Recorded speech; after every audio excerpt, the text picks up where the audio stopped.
saudara-saudara bekerja mati-matian untuk PSI, saya pun akan bekerja keras, bekerja mati-matian untuk PSI. Inilah pernyataan Presiden ke-7 Republik Indonesia, Joko Widodo, yang menjadi bagian dari Partai Solidaritas Indonesia. Memakai pas sapu, ikat kepala khas Makassar, berwarna hitam, Joko Widodo menghadiri rapat kerja nasional Partai Solidaritas Indonesia di Makassar, Sulawesi Selatan. Dalam pidatonya, Jokowi menyebut agar menjadi partai yang kuat, PSI harus memiliki struktur yang solid hingga ke desa, bahkan sampai RT RW. Jokowi mengaku siap bekerja maksimal bersama seluruh kader. Bahkan, jika diperlukan, dia masih sanggup untuk turun ke seluruh provinsi hingga ke tingkat kecamatan. Kalau diperlukan, saya harus datang. Saya masih sanggup.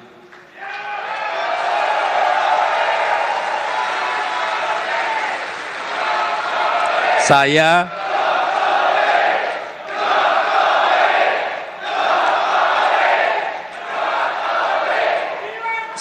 masih sanggup datang ke provinsi-provinsi.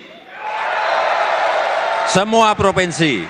Saya masih sanggup datang ke kabupaten kota. Saya masih sanggup. Kalau perlu sampai ke kecamatan, saya masih sanggup. Politisi PSI, Valdo Maldini bilang, PSI menjadikan Jokowi sebagai role model dan inspirasi. Valdo mengakui hadirnya Jokowi membuka peluang bagi PSI untuk menjadi partai yang lebih besar. Memang betul kami menjadikan Pak Jokowi sebagai role model, ideolog, pemikir, inspirator kami gitu. Tapi kan itu juga tidak serta-merta terkonversi dalam hasil yang akan dicapai ketika pemilu. Hadirnya Pak Jokowi memang membuka ruang bagi PSI untuk lebih besar ruang kerjanya dan dibantu oleh senior-senior sudah bergabung, kami kira mudah-mudahan hasilnya lebih baik. Direktur Eksekutif Lingkar Madani, Ray Rangkuti, meragukan efek besar hadirnya Jokowi bagi PSI. Sebab elektabilitas dan popularitas Jokowi sudah tak sama seperti saat Jokowi sebagai presiden. Jadi kalau kita lihat tradisinya di Indonesia, orang yang berkuasa dengan partainya, itu bisa melaju gitu. Nah, masalahnya adalah 2009 itu Pak Jokowi jelas tidak dia berkuasa. Dan apakah elektabilitas, popularitas Pak Jokowi masih bisa digadang-gadang untuk terus katakanlah membackup PSI kuat di 2009 akan datang? Saya agak ragu. Kenapa ragu gitu? Bahkan ketika Pak Jokowi sedang berkuasa pun PSI-nya nggak sampai 3% gitu loh. Apakah kehadiran Jokowi akan memberikan dampak besar bagi PSI? Partai yang dipimpin oleh putra bungsunya tersebut? Tim Liputan, Kompas TV.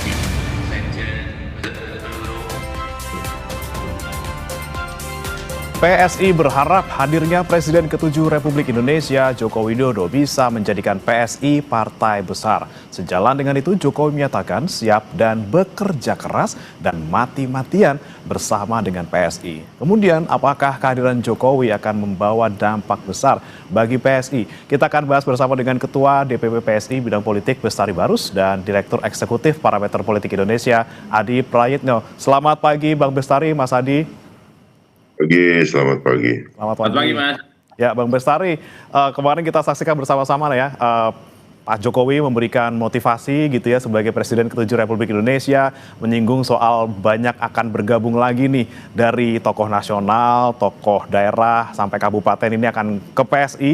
Kemarin diperkenalkan juga beberapa tokoh yang resmi bergabung ke PSI gitu ya, beberapa di antaranya juga ini dari partainya Bang Bestari sebelumnya gitu, Bang Bestari. Apakah ada bocoran lagi nih? Apakah kira-kira dari partainya Bang Bestari yang sebelumnya bakal banyak yang gabung lagi nih, Bang?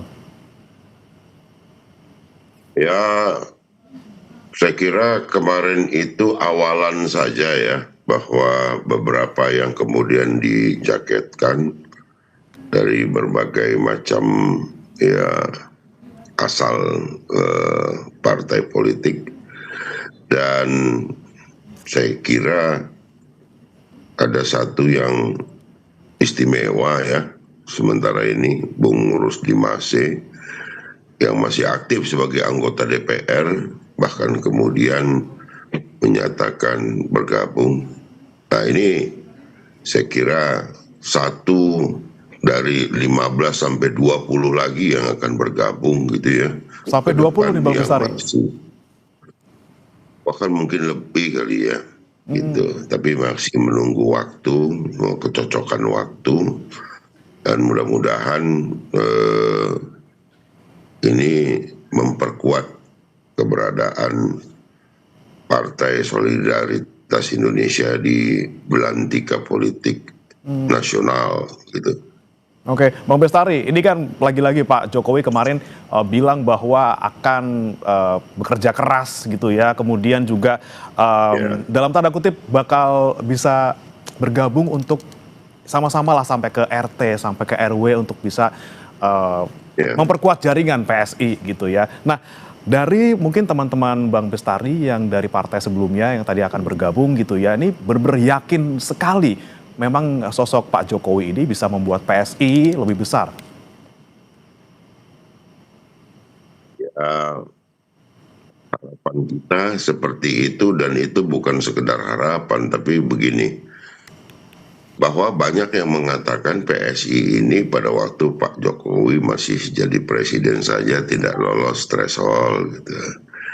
Namun mereka tidak melihat sebetulnya bahwa pada waktu itu Pak Jokowi sama sekali tidak pernah mengendorse PSI. Maka halayak itu melihat dan meyakini bahwa Pak Jokowi masih di partai yang lama, kan begitu. Nah, dengan kemudian pada ini yang sudah kedua kali Pak Jokowi mengatakan hal yang hampir sama gitu ya, akan bekerja keras, mati-matian gitu ya. Itu untuk PSI itu sudah kedua kali diucapkan. Dan yang pertama itu kan di Kongres PSI, yang kedua di Rakernas 1 Makassar ini. Saya masih di Makassar. Nah, ini mengkonfirmasi gitu loh bahwa Pak Jokowi betul-betul serius, dan ini juga menjadi satu masukan ya bagi masyarakat pendukung Pak Jokowi dulu yang masih berpikir pada bahwa Pak Jokowi itu masih ada di partai yang lama. Nanti kita lihat di 2029 efeknya, approval ratingnya masih sangat tinggi Pak Jokowi, dan pernyataan yang disampaikan Pak Jokowi berulang sudah 2 kali ini pasti menjadi masukan yang sangat-sangat mencerahkan bagi seluruh pendukung Pak Jokowi kala beliau menjadi presiden gitu. Nah, itu menjadi salah satu hal yang menggembirakan bagi kami. Beliau mengulang lagi perkataannya, dan ini kami sampaikan ke seluruh pelosok Indonesia. Terima kasih kepada media yang sudah menyampaikan itu, dan kami seluruh kader yang hadir berkomitmen untuk menyebarluaskan apa yang disampaikan Pak Jokowi supaya menjadi permakluman publik ke depan. Saya kira itu. Baik. Nah, ini saya mau ke Mas Adi. Mas Adi, Anda melihat kemarin motivasi yang diberikan oleh Pak Jokowi ini sepertinya lebih dari sekedar motivasi gitu ya, bukan sekedar endorsement juga gitu. Ini seakan-akan ini Pak Jokowi dari tadinya mungkin di kemudi agak belakang, sekarang udah makin ke depan gitu ya.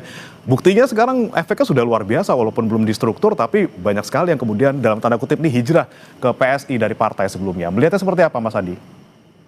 Ya, saya kira bicara tentang Jokowi dan PSI hari ini itu melampaui urusan legal formal menjadi anggota partai ataupun tidak, karena publik secara signifikan belakangan ini sudah melihat Jokowi itu ya PSI, PSI itu adalah Jokowi, dua sisi yang memang tidak bisa dipisahkan satu sama yang lain. Nah, kalau kita mendengarkan pidato politik Jokowi kemarin, bagi saya itu adalah semacam bentuk komitmen dan keseriusan Jokowi untuk serius turun gunung dan mati-matian untuk membesarkan PSI di masa-masa yang akan datang, terutama untuk yang pertama kalinya lolos ke parlemen. Karena kalau kita mau jujur sebenarnya Mas ya, bicara PSI hari ini, kenapa relatif sering dipergunjingkan oleh publik? Karena ada 2 variabel penting. Ya tentu adalah sosok Pak Jokowi yang sudah terang-terangan dan belak-belakan ingin memenangkan PSI. Yang kedua, kita juga tahu eksodus ataupun hijrah politik dari Partai Nasdem ke PSI itu kan juga menjadi variabel penting. Dimulai dari Ahmad Ali, kemudian ada Bestari Barus, kemudian ada Rusdi Masih dan seterusnya dan seterusnya. Itu kan adalah dua instrumen yang kemudian bisa dibaca oleh publik bahwa kebaruan yang dimiliki oleh PSI hari ini menatap pertarungan politik di 2029 itu relatif jauh diperhitungkan dibandingkan dengan yang sebelumnya. Mungkin PSI masa lampau ketika tidak lolos ke parlemen itu kan dibaca oleh publik ini hanya sebatas partai anak muda, lebih banyak main di medsos, wacana yang kemudian hanya menimbulkan kegaduhan di ruang publik.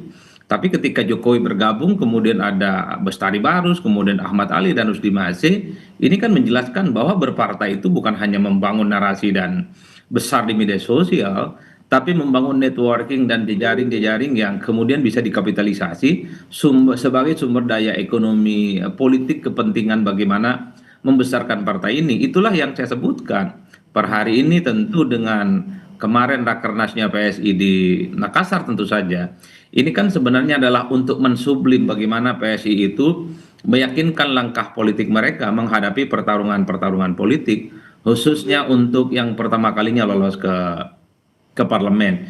Jadi inilah yang kemudian dianasir-anasir penting. Memang batannya adalah soal apakah Pak Jokowi akan sesakti dahulu kala. Karena konon Pak Jokowi itu adalah sosok yang setiap pertarungan politik tidak pernah kalah. Di Solo 2 kali jadi wali kota, Jakarta kemudian menang, kemudian setelah itu menjadi presiden 2 periode. Kan banyak publik yang bertanya-tanya apakah kesaktian ini akan kembali bisa ditularkan setelah Jokowi all out berkomitmen dan berjanji untuk memenangkan PSI setelah Pak Jokowi tak lagi menjadi presiden. Kan itu pertanyaan pentingnya. Ada satu keyakinan, tentu salah satu keyakinan ini diyakini oleh kawan-kawan PSI dan Bang Bestari Barus, ya Jokowi masih sakti mandraguna sekalipun tidak lagi bersama dengan PDIP dan tidak lagi menjadi bagian dari pemerintahan sebagai presiden. Tapi di seberang yang lain ada yang mengatakan bahwa mungkin Pak Jokowi akan tidak sesakti dulu karena jejaring dan kekuasaan politiknya tidak seperti yang dimiliki waktu jadi presiden dan tidak sekuat waktu bersama dengan PDIP. Bagi saya tidak mau terjebak pada dua perdebatan ini. Yang di ujung sebenarnya adalah ini tentu adalah uji kekuatan politik Pak Jokowi sebenarnya, tentu dengan mesin politiknya di PSI, bagaimana partai ini untuk pertama kalinya lolos ke parlemen. Kerja-kerja politik, networking, meyakinkan masyarakat, itu tentu adalah kunci bagaimana memenangkan hati masyarakat saat pemilu. Karena kalau kita mau jujur sebenarnya, bicara tentang pileg khususnya ya, ini tentu adalah soal bagaimana kekuatan mesin politik, bagaimana struktur yang sebenarnya sudah terbangun sejak konsisten ya, mungkin dari pusat, provinsi, kabupaten, dan kota. Ini yang saya kira memang sepertinya sedang dihitung betul untuk PSI. Makanya kemarin Jokowi itu ketika memberikan, bukan sambutan bagi saya Mas, itu arahan politik coba ya. Arahan, bukan motivasi lagi ya. Kalau dibilang motivator lebih dari itu. Istilahnya arahan politik itu kelasnya sudah tingkat dewa itu. Arahan politiknya adalah karena PSI punya mimpi besar, ingin jadi partai besar, maka strukturnya harus besar. Dari pusat, RT dan RW katanya harus dipastikan itu kuat. Jadi bagi saya ini adalah semacam pertaruhan politik bagi Pak Jokowi dan tentu pengurus-pengurus PSI bahwa di 2029 ya, ini adalah pertarungan bagaimana untuk pertama kalinya lolos ke parlemen. Oke, baik. Bicara soal struktur gitu ya, Pak Jokowi bilang bahwa harus sampai ke RT, RW, bukan cuma sampai desa, kelurahan. Bang Bestari, Pak Jokowi kalau bicara struktur belum masuk struktur. Apakah nanti bakal masuk ke struktur untuk bisa nanti istilahnya belusukan lagi seperti zaman dulu mau jadi presiden ataupun jadi presiden, atau tetap di luar tapi dengan peran yang sebegitu besarnya, Bang Bestari? Kita masih punya waktu yang cukup ya untuk menyelesaikan seluruh administrasi dan struktur kita sampai kepada verifikasi faktual nanti di Agustus 2027. Tentu kita tidak terburu-buru untuk meletakkan Pak Jokowi pada posisi yang in body nanti dengan kita bersama-sama. Jadi itu pun tidak mengurangi bahwa kami meletakkan beliau pada posisi terhormat sebagai patron politik.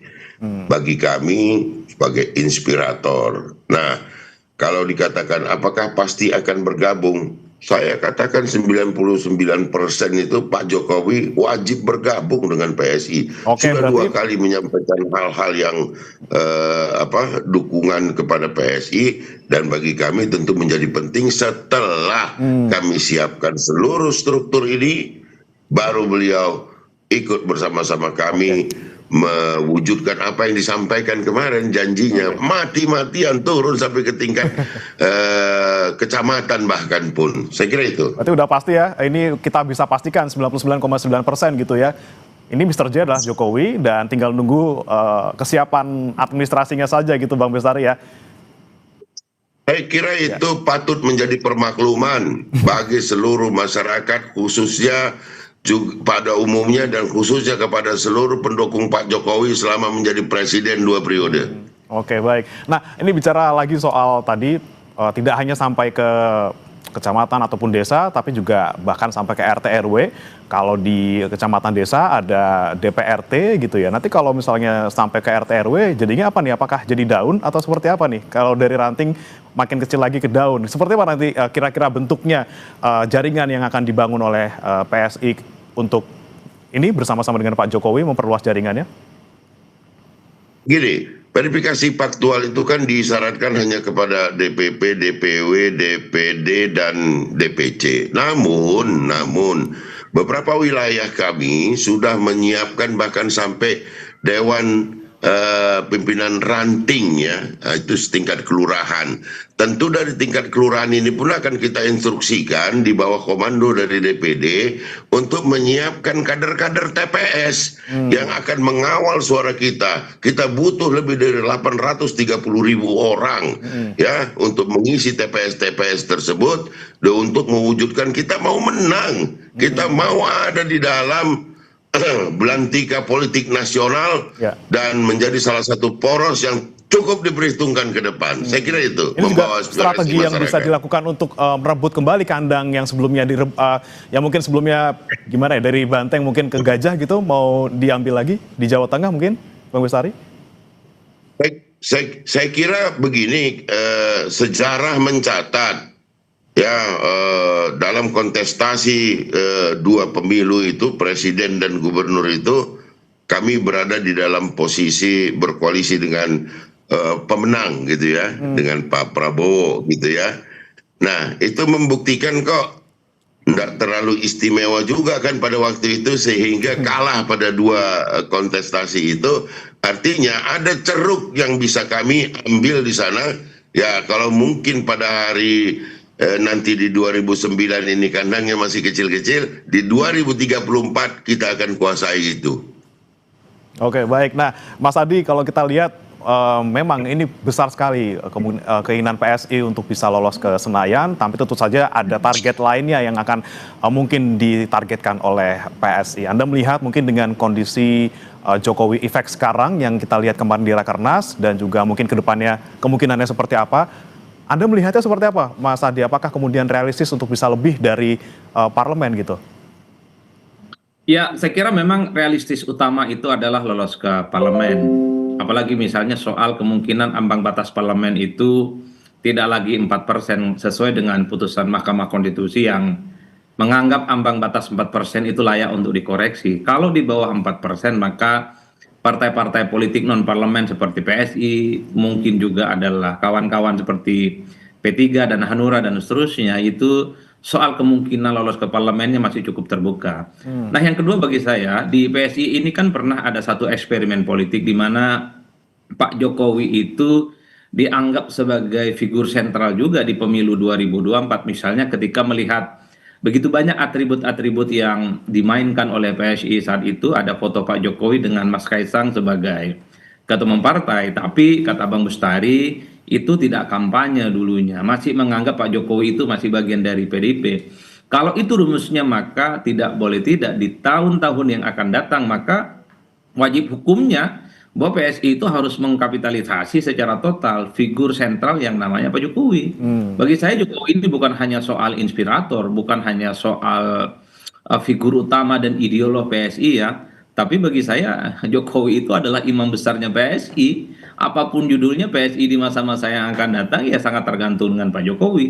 Karenanya tentu tidak ada lagi cerita PSI itu tidak membranding mereka itu sebagai Jokowi, kantor-kantornya gitu ya, dari pusat hingga daerah, mulai dari bendera, kemudian atribut-atribut partai ya memang harus menyertakan Pak Jokowi gitu ya, fotonya, wajahnya. Ini tentu untuk mengkapitalisasi sekaligus memperkenalkan kepada publik bahwa per hari ini ada novelty, ada kebaruan yang dimiliki oleh PSI, yaitu PSI miliknya Jokowi dan Jokowi adalah PSI.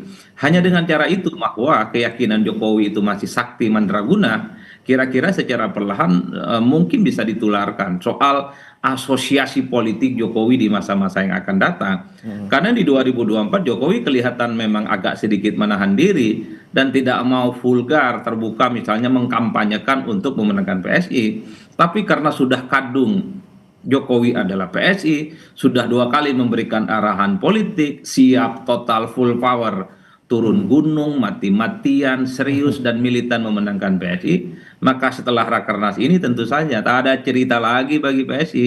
Ya memang yang di depan itu adalah Pak Jokowi untuk dijadikan sebagai imam besar dan perjuangan politik mereka di masa-masa yang akan datang.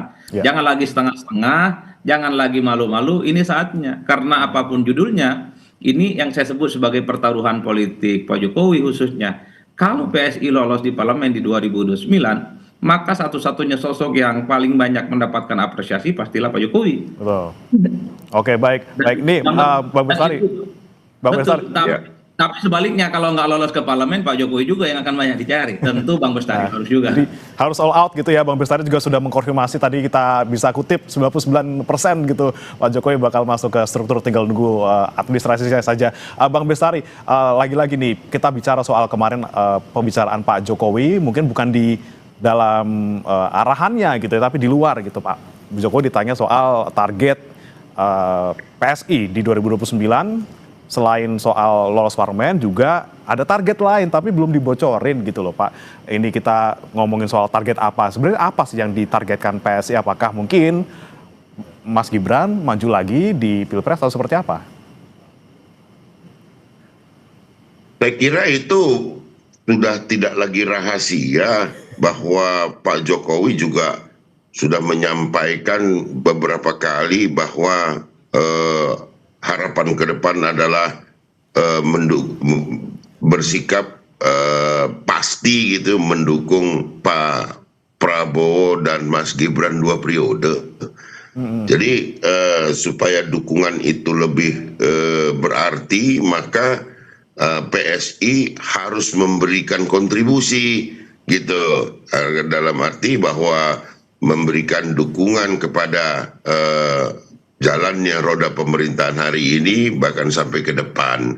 Sederhana itu saja. Kalau untuk di parlemen, kita kemarin menggedor dengan mengisyaratkan bahwa kita akan persiapkan sampai dengan pelaksanaan nanti, pemilu nanti, dengan 10 juta anggota yang diharapkan ini bisa kali 2 gitu kan. Kalau 1 bawa 1 kali 2, saya kira ini akan berada pada posisi yang bisa pada 3 atau 4 besar ke depannya. Itu saja harapan kita. Oke, masih ada 3 tahun ke depan, ini PSI sudah mulai dari awal, udah ngeset track gitu ya.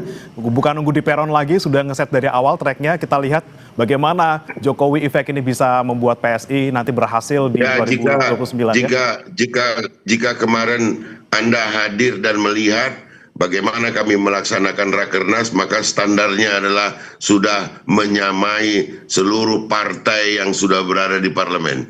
Baik, luar biasa. Kita nantikan Bang Bestari. 2.500 peserta dari seluruh Indonesia. Jadi kalau saya membaca target PSI itu sederhana, lolos ke parlemen, majukan Gibran sebagai calon wakilnya Pak Prabowo. Yang ketiga, sekalinya lolos ke parlemen harus bisa di atas Nasdem. Itu melihat suasana hatinya Pak Bestari. Oke, target yang besar luar biasa. Kita lagi-lagi nantikan nanti di 2029 seperti apa. Terima kasih Bang Bestari Barus, Ketua DPP PSI bidang politik, dan juga Mas Adi Praetno, Direktur Eksekutif Parameter Politik Indonesia, sudah bergabung bersama kami di Sapa Indonesia Pagi. Selamat pagi. Selamat pagi Mas.